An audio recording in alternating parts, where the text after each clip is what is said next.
Thank you, and welcome. Good evening. I have a few apologies. Charlotte Taylor, Gregor, and Ulla Corinne Clark. Has everybody read the minutes of the previous meeting? You happy with them? Can somebody second it? Thank you, Stuart. Declarations of interest. I have a declaration of interest. I need to declare a personal interest in agenda item 24, shareholders report, as I'm an unpaid non-executive director of WBC Holdings Limited. I have an interest to declare as well, Chairman. I am also a shareholder in a director in Optilis and the housing companies unpaid, but that's my declaration.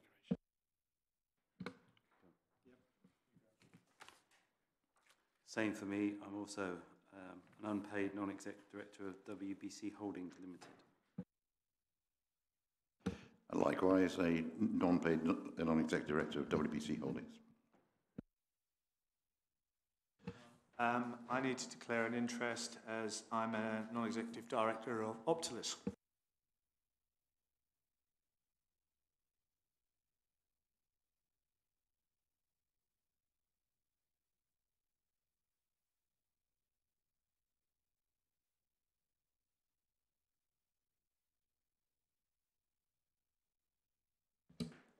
Thank you, Mr. Chairman.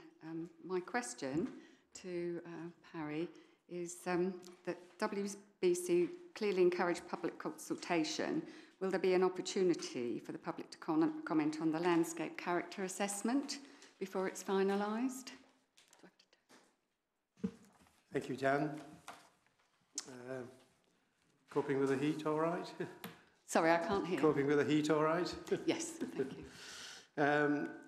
Yeah, the landscape character assessment, it's a technical study which is being prepared to support the local plan update and guide decisions making more widely around development. So land use consultants have been commissioned to update the existing landscape character assessment, which I think was last looked at 2004, to reflect the present condition and use of the landscape across the borough. The LCA is designed to be used as a positive tool to guide new development, which takes into account the local character and distinctiveness of Wokingham Borough and its landscape. The LCA is therefore not a document that sets policy, direction, or makes decisions, but instead forms part of a wider evidence base that can be used to inform plan making itself. And in the spring of this year, a targeted consultation was undertaken with statutory consultees, neighbouring authorities and town and parish councils to provide feedback on the draft version of the LCA. The result of this consultation are now being considered by officers in conjunction with the appointed consultants in order to inform the final version of the LCA, which is anticipated sometime in the autumn. So as a part of the Council's consistent approach to preparing evidence-based documents, there are no plans to undertake a wider public consultation, and in order to ensure that the LCA is prepared and published in a timely manner. Thank you. Can you? Yes, you can hear me again now, can't you? Yes, thank you. Okay. Well, I have to say that as part of the neighbourhood planning process, I have had the opportunity to read the landscape character assessment, and I have huge concerns on the document, particularly with regard to the area of land that we might call the Rushy Mead area, which is an area of Arborfield where there was previously a wind turbine planning application. And it's really important that that area is protected because the reasons for the refusal of that planning application hinged on landscape character and the heritage assets that are in that area. And you probably may not be aware that after that planning application, I attended the examination for the MDD, and the examiner directed Wokingham Borough Council to consult with me going forward on such issues. Now, I've looked back through my notes, and I did receive a few emails from various officers, but the trail went dead in 2014.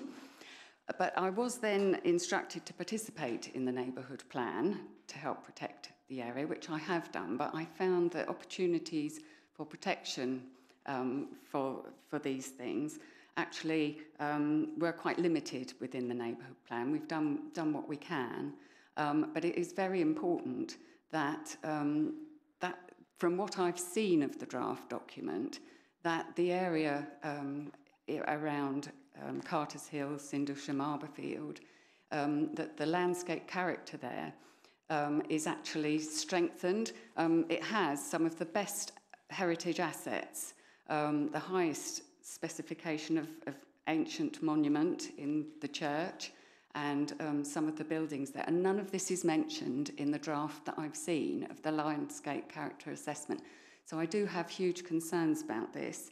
And since I haven't really been consulted, it would be nice if I could have some kind of input in this document, please.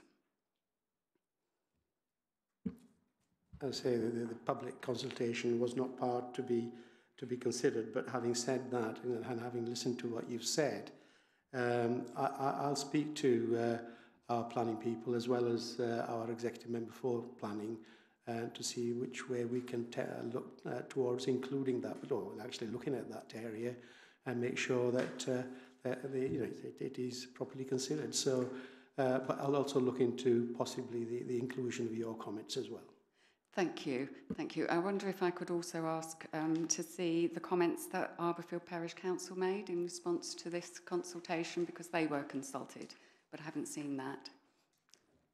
Okay, thanks. I'll do that. Thank you very much.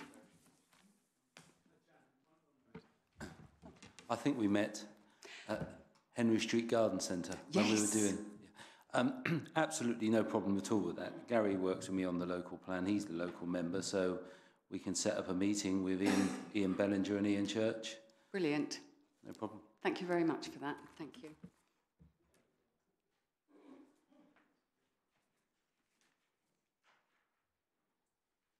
Okay, member question time. Gary? Quick. I'd like to ask the question standing in my name.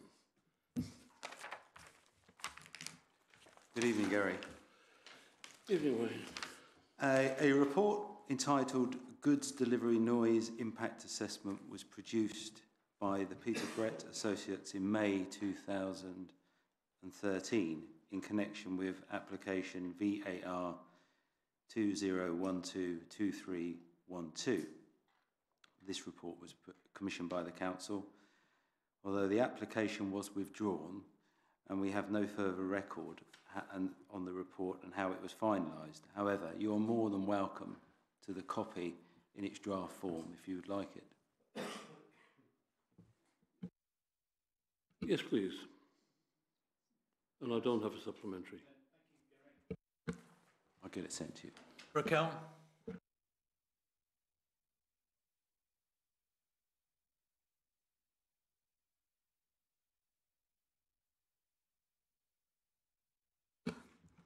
Will the council allow residents at their own expense to plant bushes and shrubs on land that is 1 meter beyond the footway, in other words, outside of council-owned verge of 1 meter, to help reduce carbon and to help biodiversity in Woking? The reason I'm asking this is they tried to find an answer and no one could tell them who they could talk to. I was trying to get a permission for it. Thank you for your question. I totally agree with the spirit of your question. We should be encouraging residents to take ownership of their local environment to improve it for everyone. And that's planting bushes, shrubs and trees. So thank you for bringing this question tonight. This council would ask residents to get in touch with the council so that each request can be looked at on a case-by-case basis. And that is simply to ensure that there's going to be no highways obstructions and to check that the council is actually the landowner before planting.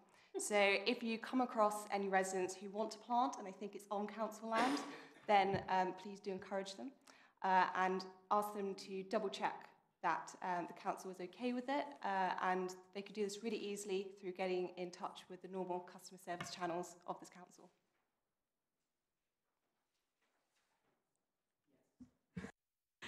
could they just contact the Cleaner and Greener team to coordinate it? Would that be good? I can double check with you and I'll let you know.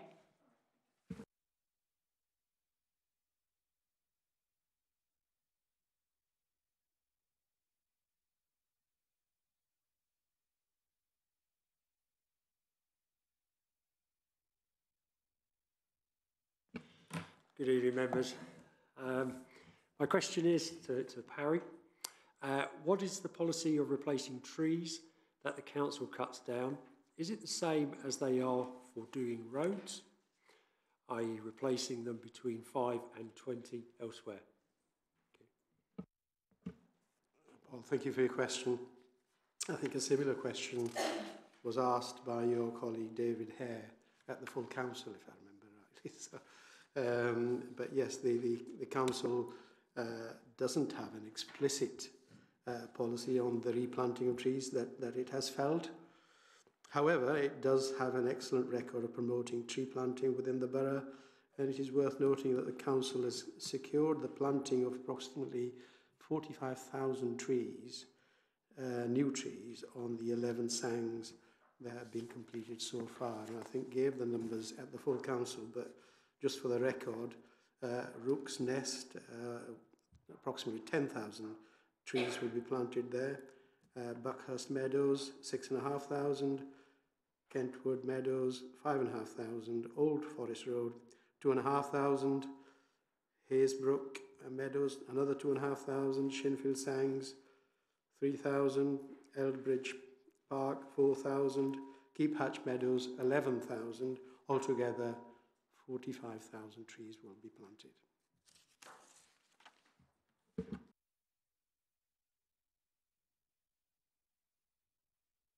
Yes, I do. So therefore, would the council replace trees where they've cut them down on large verges, such as in, for example, Churchill Drive in Winnersh? 4 large trees have been removed in the last 2 years, but none have been replaced there. It may not be practically possible to place them exactly in the same place, but I can assure you that they will be replaced elsewhere. Could I just add, Paul, that we, as part of the climate change programme, we're looking at planting a tree for every household in the borough.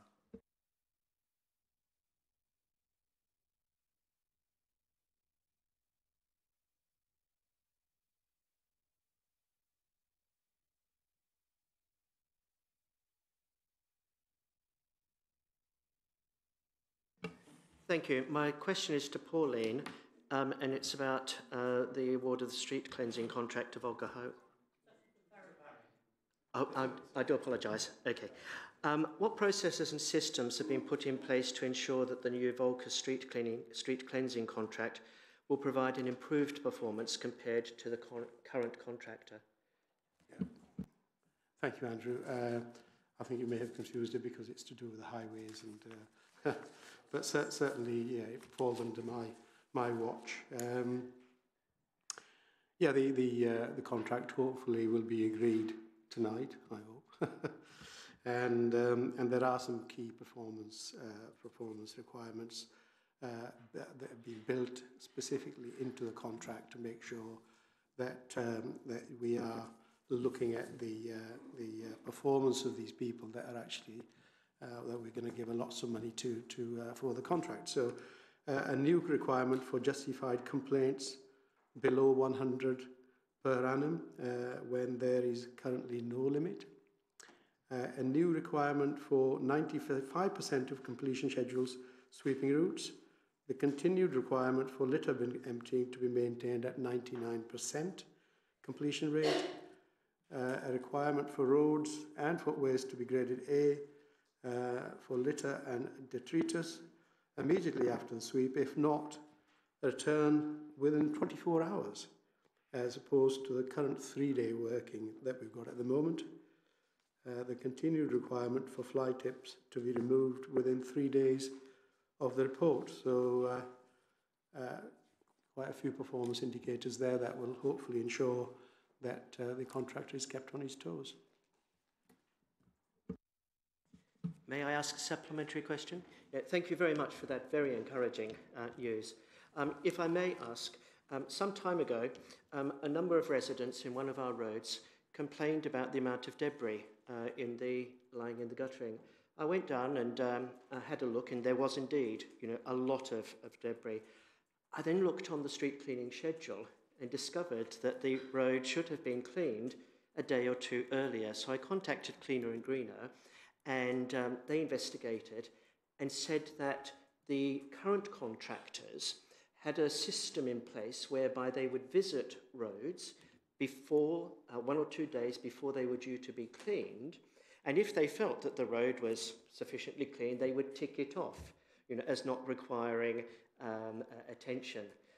This particular road that I was referring to certainly did require, attention, and when I pointed this out, the contractors did come down very, very quickly indeed and rectified it. Can we get assurances that that particular scheme will not apply with the new contractor? I'll make sure of that. That's the case. Thank you. I can add, I was the executive member of the environment, and that's why it was cleaned, and it was a prompt to changing the contract to Volkers. So you're responsible, really.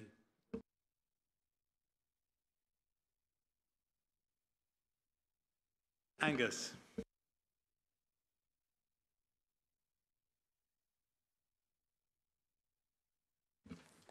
Good evening. Good evening. I thought I was asking my question of Charlotte. I don't know who's going to take it, but the question is on the Carnival Pool site in Wokingham, what extra facilities will residents benefit from when this rebuild scheme goes ahead, as approved in principle and being in the capital programme, assuming site assembly? I think I've got that one, Angus. We're incredibly excited about the Carnival Phase 2 project. It will complement our leisure centres, which I believe are actually under your jurisdiction, have gone from strength to strength. I think we have some of the best facilities in any borough around our borough. This is especially important in Wokingham Town, which is seeing rapid growth and increased demand. The existing leisure centre is small, limited facilities, and by replacing with a brand new facility similar to the one which we're developing in Bullmarsh, we will be able to give our local residents a far better experience.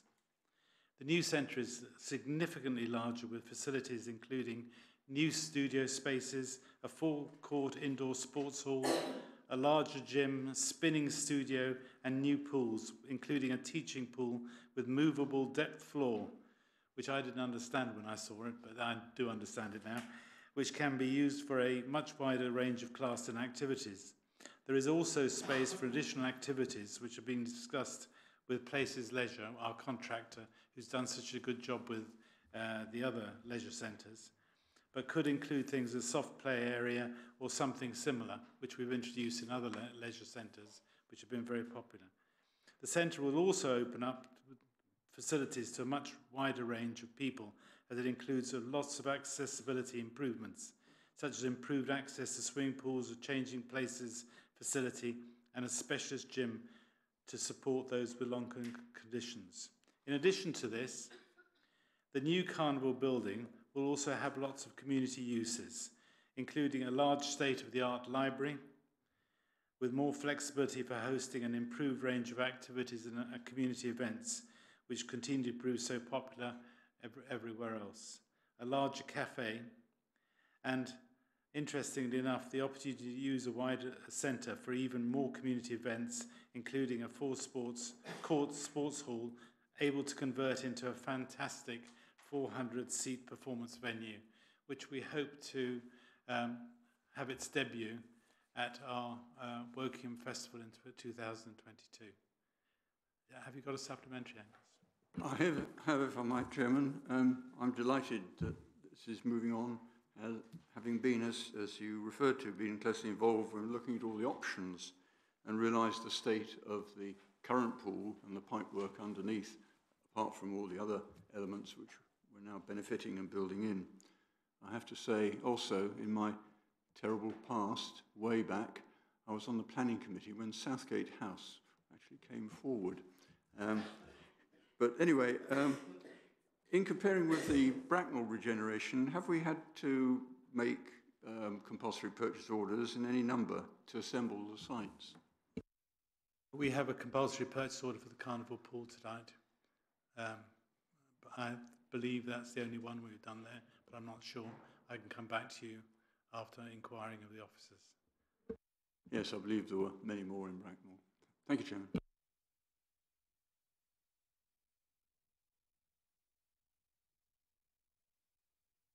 you all. John, shareholders report. Thank you, Chairman. The first is the shareholders report, which is to ensure transparency in the council-owned companies. There's two basically. I'd start with Optilist. Optilist is a jointly owned business with the Royal Borough of Windsor and Maidenhead. Its key objective is to provide safe and good quality adult social care services commissioned by both the councils to reduce costs and provide a financial return to both the councils.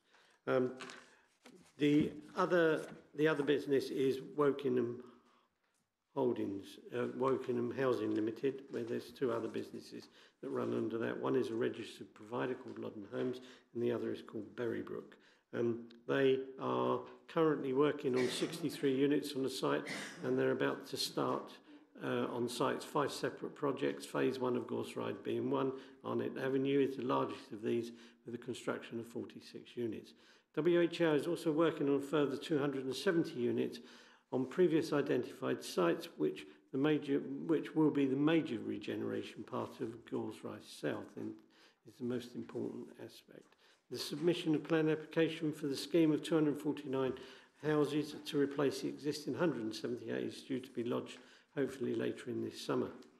At this moment, because of the election, there has been major changes in the board, because of course a number of the board members are made up by councillors, and the rule no longer allows or doesn't allow non-serving councillors to serve on these boards. So no doubt there will be new strategies which will be coming forward for both these companies. That's all I've got to say, Chairman. Any questions? On page 24, where it talks about Berrybrook Homes, it says about how Berrybrook was set up to manage external policy drivers from central government, and that this landscape's now changed, and the rationale of retaining Berrybrook is no longer relevant. So there's a plan to transfer the stock of homes to Loddon Homes, and obviously the government's now changed. So I wondered if that would be reviewed as we know more, or if that's already in motion. Berrybrook was very much set up for us to rent market homes rather than affordable homes. We've decided that it's no longer necessary. We can tip it into Loddon Homes, and that's what we'll probably be doing, although we will run Berrybrook, because it creates an opportunity for the council to deliver market homes, which generates profits, which we can then sink back into affordable homes.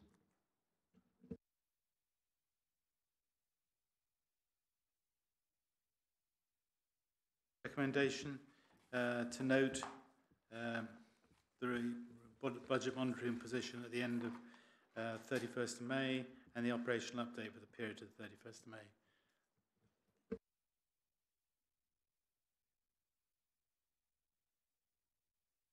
Okay, this is the mid-year budget review. The council agrees and sets a budget in February for the following financial year. This report seeks to update the executive on the budget position throughout the year and provide an estimate of the outturn position at year end. If I just ask you to look at page 32, and if you look there, you will see that there is a matrix of costs shown by department, and you can see there is an overspend predicted this year of £850,000, of which 550,000 of that is in children's services and 300,000 of that in customer localities. In children's services, this actually reflects the additional pressures being placed on the department. I would just mention that when setting budgets, it's very difficult. This one is within 0.6% of the original prediction, so that's pretty good. It's not even out by 1%. Just other things, if we go to page 33, there's a shortfall in the level of dedicated school grant from central government. I mean, this continues to cause a pressure for both the council and its maintained schools. Particular concern is the high needs block and the home to school transport. The council predicted to carry forward a deficit on this high needs block, which is permitted, by the way, of 4.2 million. A turnaround and recovery plan is being developed to be presented to the Department of Education in July to not only to prevent this from increasing annually, but eventually will reduce the ongoing deficit. That's all I've really got to say about this, Chairman. I'll take any questions.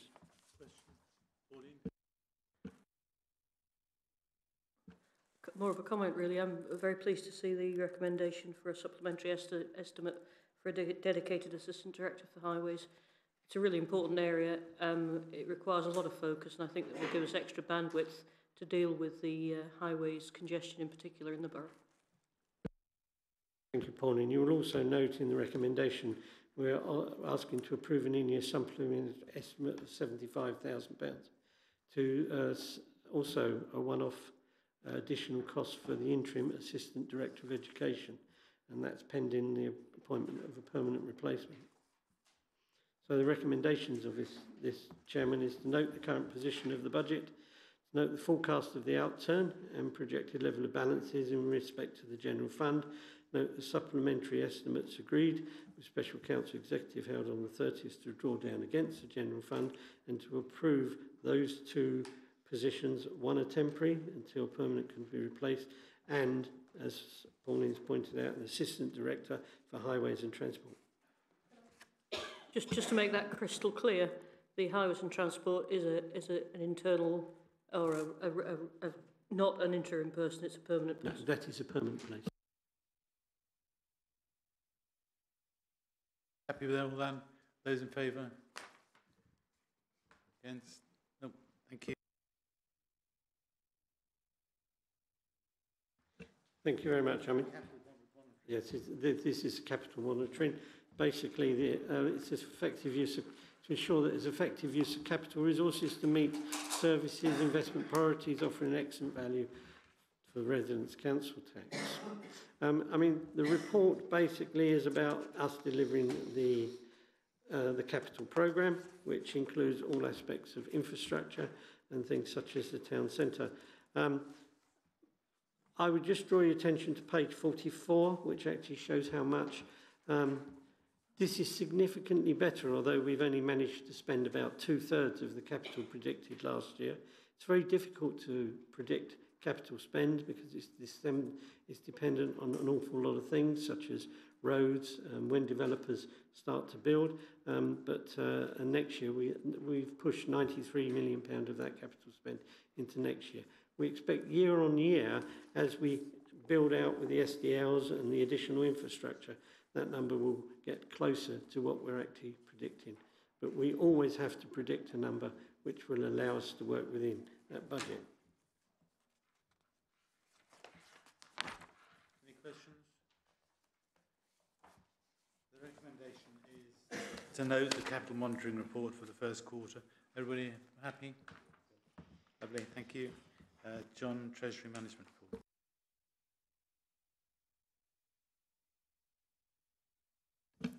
This paper is to inform the executive members of the public of the effective, safe management of the council's cash flow and investment, and at the same time being able to make available the resources to deliver the service improvements and service continuity through the council's ambitious capital investment programme. Again, if I can just take you to page 48, the total amount of borrowings increased from 263 to 326, and the borrowing for internal borrowing is basically that we borrow from our own reserves, which we sit there, which means it costs us nothing, and external borrowing has gone from 145 to 202. I mean, the average interest rates that we're borrowing money at throughout the year was 2.42, and the average rate of return on our investments is 1.61%. Over and above that. Any questions? All in favour of the recommendation? Thank you. Carried. Page 77, the Polehampton Community Facility, Twyford Library. I'm really excited about bringing this forward. I've been working on this for a number of years, and with local members and local dignitaries like Dave Turner, who's sat at the back. I'm very excited about the prospect of bringing a new library to Twyford, part of our regeneration of towns and villages other than Woking Town.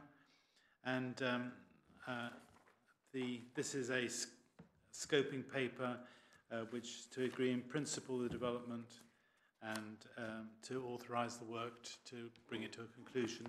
And I hope Charlotte will bring a paper to September, October executive to outline the scheme as it will be.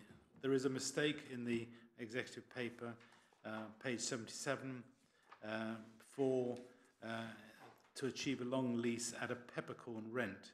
The word rent is missing, so if I could just agree that. Any questions?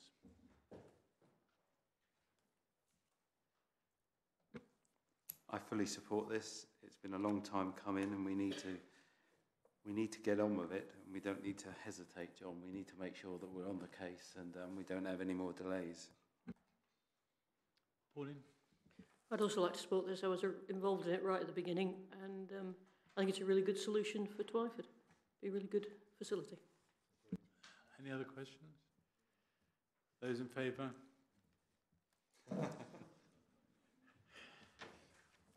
So we got 9 votes out of 7.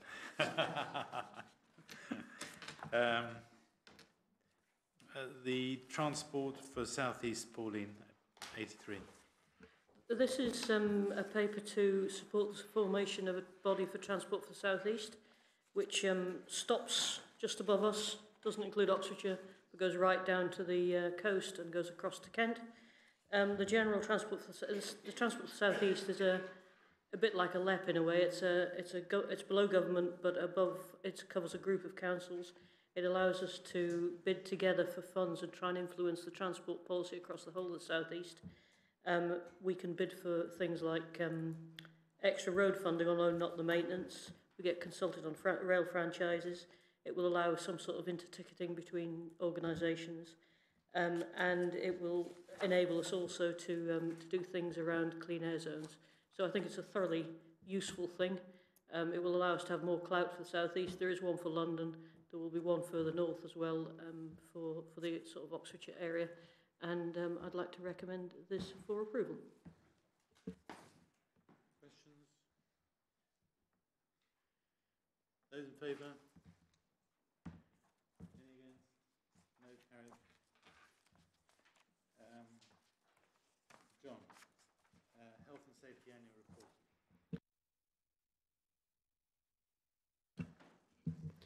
The Council has a legal duty to protect the health and safety of employees and other people who come into contact with its undertaking, e.g. customers, pupils. The standard set by law requires employees to do what is considered to be reasonably practicable. Okay. Again, if I could just refer you to page 116. There is a slight increase in the numbers of general incidents reported, but there's quite a major increase in the number of reported by schools. It's gone up by 42%. This is not due to more incidents. It's more to do with the most of it comes from a special school. They are now reporting almost every incident to make sure that we meet all the criteria for Ofsted. This school is a school which is actually rated as good or excellent. I think it's excellent. Yes, it's rated by excellent Ofsted. So they're doing a very good job for us. And I would just like to note the internal health and safety report, safety performance for 2018 and 2019, endorse the approach described and the health and safety priority for the current municipal year 2019-2020. Any questions?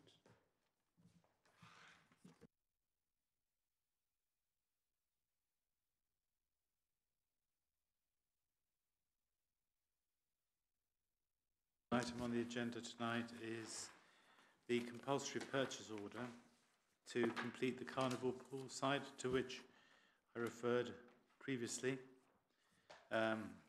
It's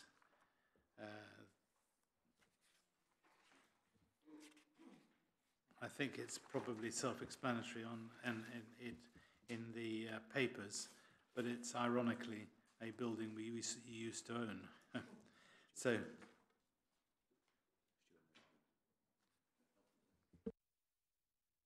Yes, you're right. It's very important that if you look on page 143, you can see the area covered in red, and you can see the little bit of Southgate House.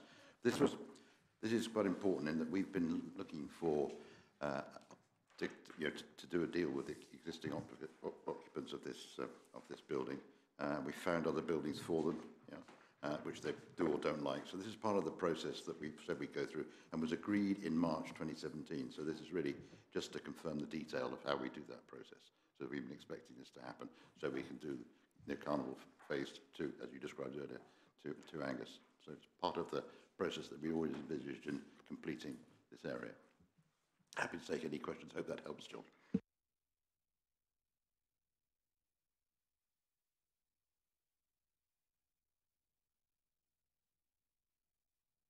All carried.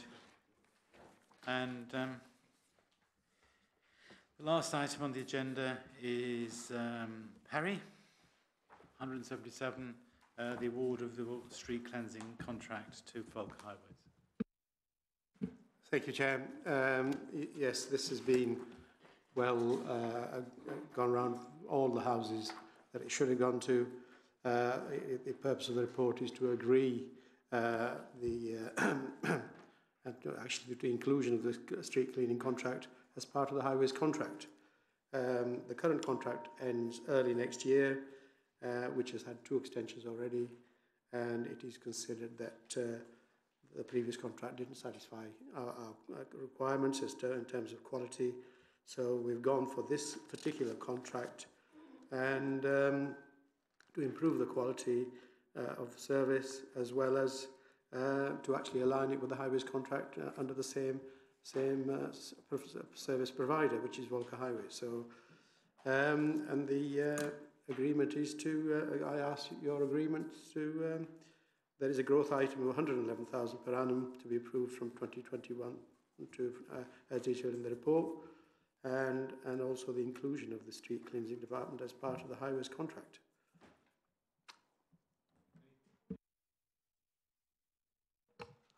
Thank you. I fully support this. I know basically from issues in my own ward that the current contract has not been performing up to standard. I note the 2 things on page 1-78 about complaints to be monitored and remain below 100 per annum, and the completion of scheduled sweeping routes to be maintained and above 95%. I wondered if you'd commit to just a very brief annual report on that so we can make sure that's being delivered. Yes, no problem. Can I just ask, Perry, is there a gap, or is it going to be a smooth transition where one moves out and one moves in? It should be a smooth transfer, seamless transfer.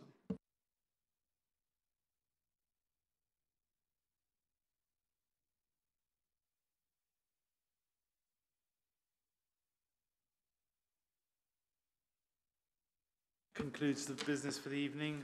Thank you very, very much for attending. Thank you for your questions, and good night.